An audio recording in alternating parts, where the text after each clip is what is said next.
Hi, I'm Delusion Dispeller, and for most of my videos I've talked about past mentors who were abusive narcissists, some other people that were abusive narcissists, but what I haven't told you is before my current husband that I am married to, I was married for 23 years to an abusive narcissist. Now, he wasn't your typical narcissist, like very intelligent, that was just very conniving and, snuck around and blackmailed me or whatever. And he wasn't very good looking and showy and like, look at me and I'm so good looking and everybody wants me. Not in that sense anyway, about his looks. He had other issues, but I want to share with you some of the things that I went through in my first marriage, how I met him, and some of the things I endured and that kind of stuff. So here we go. All right. Okay, this isn't it. Just a second. I need to find my... there we go. All right. I met my ex through a dating service called Single and Searching. It was on the radio.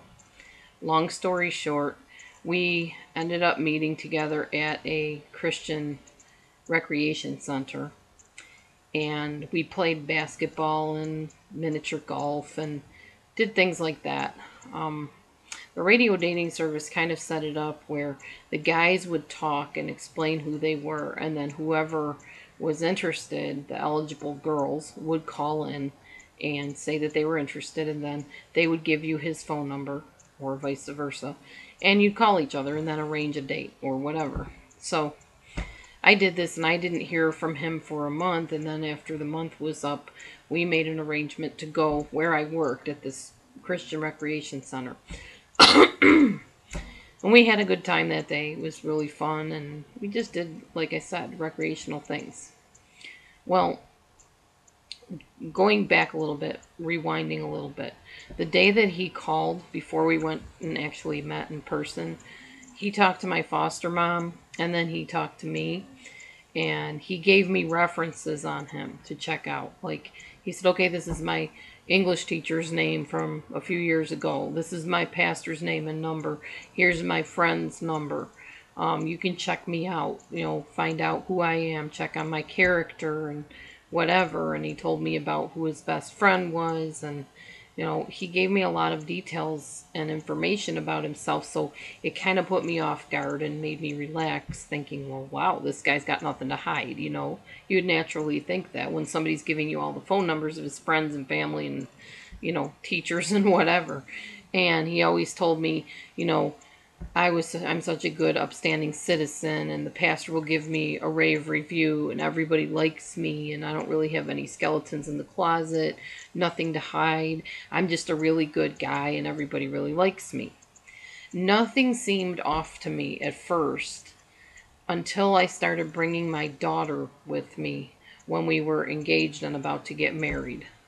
That took about 9 months of dating. And then 3 months later, we were married. So it was 9 months engagement, then 3 months later married. Okay, so when I started bringing my daughter with me was when I started seeing the abusive things come out in him. He would make my daughter walk for miles up hills because he used to clean the church. And I'd be holding her hand, he'd be holding her hand on the other end. And he would just like almost be dragging her up the hill with her screaming that her legs hurt. And if I attempted to pick her up, he would say, let her walk. She needs to develop her legs. You're just stifling her growth. If she cried again and I picked her up, he would scream at me, you're just going to make her dependent on you. You're spoiling her. You're mollycoddling her. I would feel so guilty sometimes that I'd just make her walk, and I'd hate myself for it afterwards. He had this way of just making me feel like I had to let him take control and have the upper hand. A lot of it was our so-called Christian upbringing that teaches that men are dominant and the woman has to just put up with whatever the man says without question. And even if you do question it, you still have to submit and let him do what he wants with your child and with you. So I put up with a lot of stuff that, in my opinion, I would never have put up with at this point, ever, in a zillion years. But I was under that mindset that that's what I was supposed to do, so that's what I did. Stay tuned for the next part.